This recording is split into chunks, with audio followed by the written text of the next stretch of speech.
then I think we are in a long-term bull market in gold.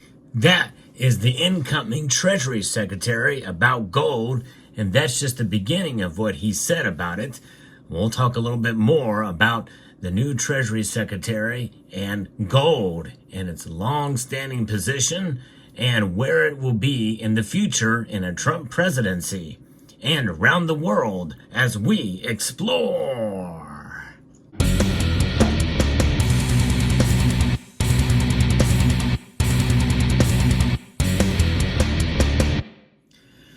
Gold is certainly a metal that, no matter what your political point of view is respected for what it has been for thousands of years.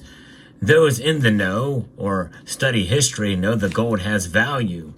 And it is also a way to kind of restrain essentially what the federal bureaucracies do, as well as central banks do around the world. And of course, when we think about gold, well, it was at one time a metal that circulated in the general public.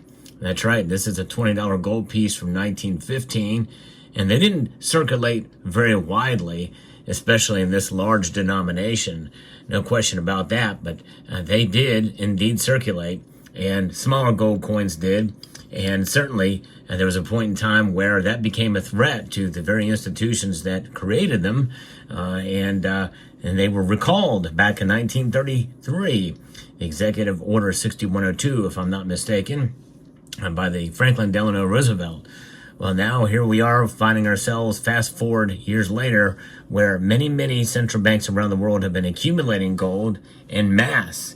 And this new incoming Treasury Secretary, Scott Bessent, is one that has been received with some skepticism because of his because of he had worked with Soros fund management, and this was under Stan Druckenmiller, and that's really who he had close ties with. It was a non-political enterprise that he worked for in that operation. However, notwithstanding, he was a former Democrat, but I don't know that he was necessarily a Keynesian rather.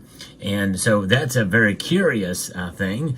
And it just goes to show you that, yes, you can hold different political views, but you can have essentially views that are more friendly to Austrian economics in regards to finances and in terms of money and the like, and what is considered sound money. And there's been plenty of people who have came down that road. And I think, in a sense, that is why on many of our channels here in this community, you will find a number of those who have different political views than most of us. Now, again, they're the minority, but still nonetheless, it just goes to show you how things can change, and we don't have to pigeonhole everybody.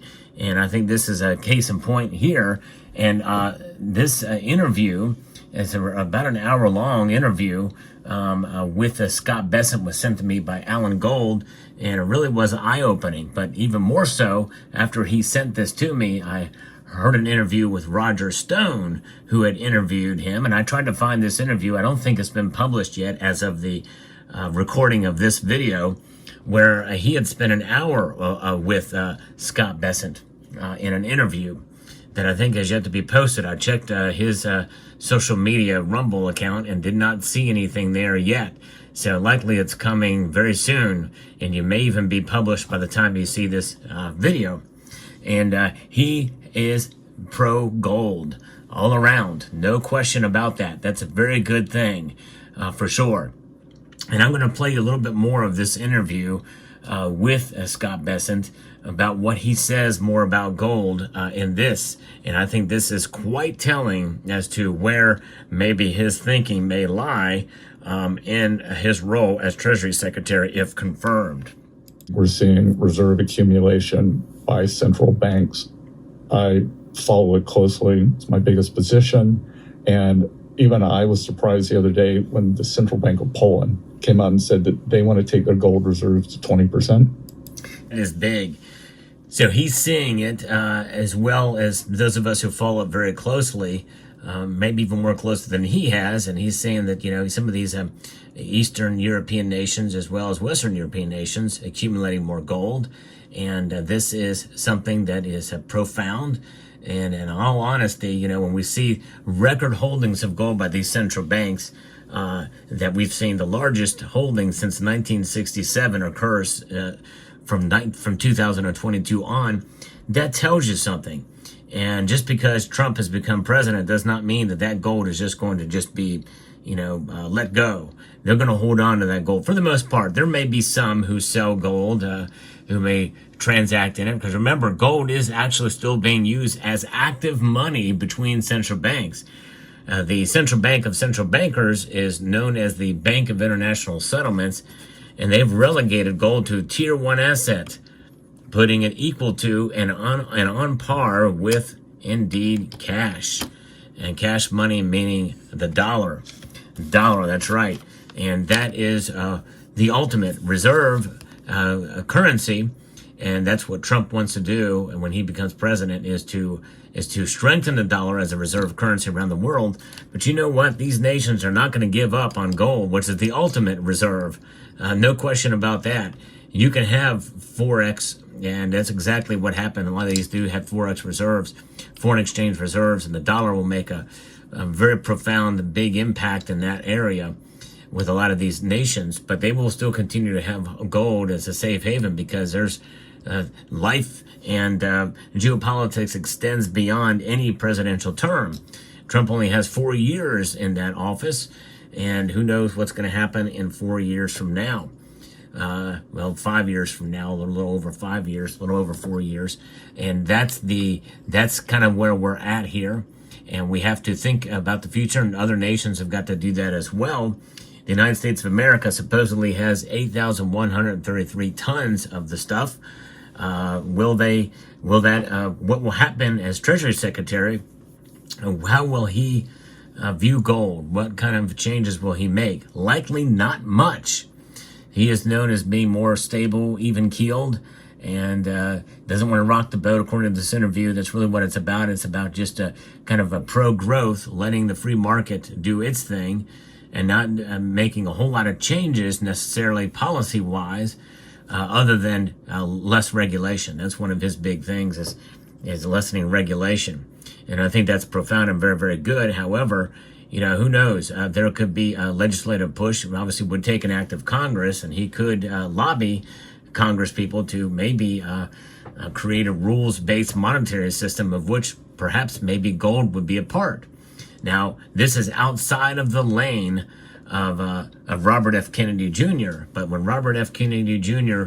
was running for president as a Democrat and then as an independent, he made a proposal of having a multi-commodity backed system that the dollar would be essentially tied to. And that includes gold, silver, and platinum. And I believe he even said palladium. He said this in an interview, and I did a video about that some time ago. And who knows? He may bend the ear of Scott Bessent, and Scott Bessent certainly has been someone who has really impressed me with this interview, and especially after what I heard about what Roger Stone had said during his discussion with him as well. So it'll be very interesting to see how this all plays out, and the fact that he is very much bullish on it, and he keeps up. He certainly does pay attention to what's going on there.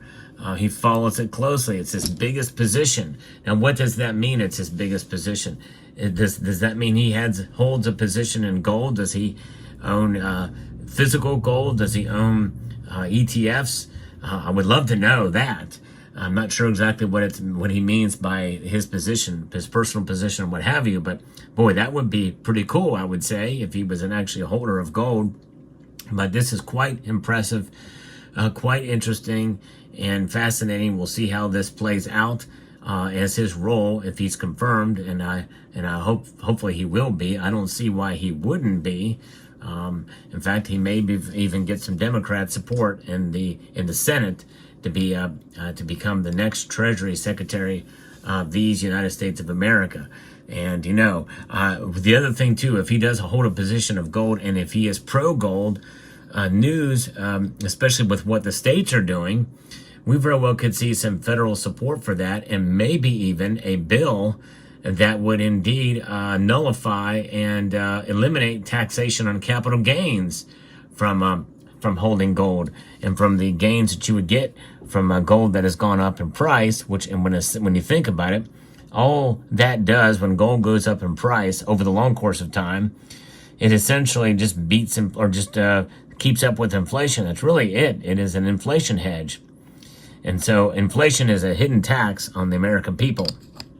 And so why should you pay taxes on the taxes you already paying through it? Makes sense. Let me know what your thoughts are in the comment section down below. Fascinating indeed. Thanks again to Alan Gold for sharing with me. If you enjoyed content like this, hope you will consider subscribing to the channel, pressing that like button down below. I'd like to extend a multitude of gratitude to each and every one of you for watching, and to encourage you to please rate, share, comment, and subscribe.